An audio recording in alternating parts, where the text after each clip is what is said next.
నమస్కారం. గిరిజన యువత ఎవరు మాటలు నమ్మి మోసపోకండి. వైసీపీ చేస్తున్నటువంటి రాజకీయంలో మీరు పావులుగా మారకండి. జీవో నెంబర్ 3ని పూర్తిగా నిర్వీర్యం చేసి చంపేసింది వైసీపీ ప్రభుత్వమే. ఈ రోజు జీవో నెంబర్ 3కి ఈక్వల్ గా ఉన్నటువంటి ఇంకో జీవో తీసుకొచ్చి మన హక్కుల్ని పూర్తిగా కాపాడడానికి కూటమి ప్రభుత్వం ప్రయత్నం చేస్తోంది.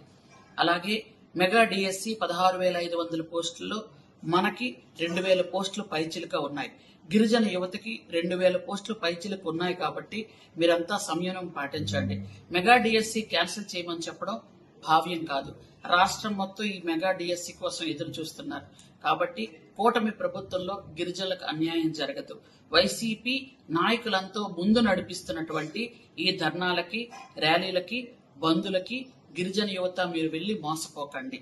మీ అందరికీ కూడా మీ సొంత సోదరిగా మీ అందరికీ విన్నవించుకుంటున్నాను. గిరిజన యువతకి, గిరిజన నిరుద్యోగులకి ఎప్పుడూ అన్యాయం జరగదని మీకు నేను తెలియజేసుకుంటున్నాను. Thank you.